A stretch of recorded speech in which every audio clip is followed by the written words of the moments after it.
لڑکیوں کی تعلیم کے خلاف انتہا پسندانہ سوچ قبائلی علاقوں سے پنجاب میں پہنچ گئی۔ ایک وقت تھا جب طالبان زدہ علاقوں میں لڑکیوں کی تعلیم پر پابندی تھی، بالخصوص افغان بارڈر کے ساتھ اور خیبر پختونخوا کے قبائل میں خواتین کو چار دیواری میں قید کر کے رکھا جاتا تھا اور خواتین کو بنیادی حقوق تک حاصل نہیں تھے اور ان کے حقوق کے لیے آواز اٹھانے والوں کو سخت سزائیں دی جاتی تھیں۔ وزیرستان سے ایسے بھی واقعات سامنے آئے جہاں رقص کرنے پر لڑکیوں کا قتل عام کر دیا جاتا۔ اب یہی سوچ پاکستان کے صوبہ پنجاب میں پروان چڑھ رہی ہے۔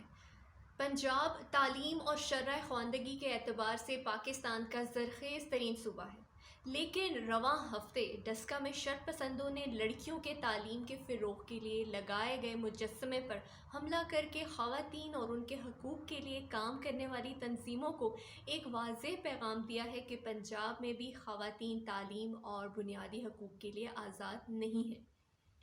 اب ماجرا کچھ یوں ہے کہ صوبہ پنجاب کے شہر ڈسکہ میں بچیوں کی تعلیم کو فروغ دینے کے لیے کالج کے سامنے ایک مجسمہ لگایا گیا تھا اور مجسمہ ڈسکہ میں لڑکیوں کے ڈگری کالج کے سامنے نصب کیا گیا تھا۔ گزشتہ دنوں شرپسند عناصر نے اس مجسمے کو توڑ دیا۔ مجسمے میں ایسا کیا تھا جو اسے توڑا گیا؟ لڑکیوں کے کالج کے باہر لگائے گئے مجسمے کا مقصد صرف لڑکیوں کی تعلیم کو فروغ دینا تھا۔ شرپسندوں کی طرف سے توڑا گیا مجسمہ ایک طالبہ اور استاد کا تھا۔ مجسمے میں ایک استاد بچی کے سر پر ہاتھ رکھے ہوئے تھا۔ شرپسندوں نے حملہ کر کے استاد کا ہاتھ اور بچی کے مجسمے کا سر توڑ دیا۔ ڈسکہ میں نصب کردہ مجسمہ مقامی شہری نے اپنی مدد آپ کے تحت لگایا تھا۔ یہ مجسمہ ڈسکہ میں خاصی اہمیت بھی رکھتا تھا۔ استاد اور طالبہ کا مجسمہ نہ صرف مقامی سطح پر مشہور تھا بلکہ کئی قومی اخبارات میں بھی اس پر کالم لکھے گئے تھے۔ ڈسکہ کے شہری کی طرف سے تعلیم کے فروغ کے لیے لگائے گئے مجسمے پر تقریباً 28 لاکھ روپے کی لاگت آئی تھی اور ڈسکہ کے مقامی لوگ اس مجسمے پر شرپسندوں کے حملے سے شدید ناراض نظر آتے ہیں۔ شہریوں نے اس واقعے پر تشویش کا اظہار کیا ہے۔ خبر والے کے مقامی شہری اور کالج کی طالبات سے اس سلسلے پر بات ہوئی۔ طالبات کا کہنا ہے کہ مجسمے کا مقصد تعلیم کا فروغ تھا۔ شرپسندوں کو شاید لڑکی کے سر پر استاد کے ہاتھ سے مسئلہ تھا۔ استاد اور شاگرد کا رشتہ ایک باپ بیٹی کا ہے۔ شرپسندوں کے اس عمل سے کوئی بھی تعلیم حاصل کرنے سے نہیں روک سکتا۔ شرپسندی کے واقعات پر وزیر تعلیم اور انسانی حقوق کی وزیر خاموش نظر آئیں۔ ڈسکہ میں شرپسندوں کے اس حملے سے جہاں مقامی آبادی میں تشویش پائی جا رہی ہے، وہیں اس سارے واقعے پر وفاقی وزیر تعلیم شفقت محمود اور وفاقی وزیر انسانی حقوق ڈاکٹر شیریں مزاری کا کوئی رد عمل نہیں آیا۔ صحافی برادری نے اس معاملے کو بھرپور طریقے سے اٹھایا ہے، لیکن متعلقہ دونوں وزراء سیاست میں مصروف نظر آتے ہیں۔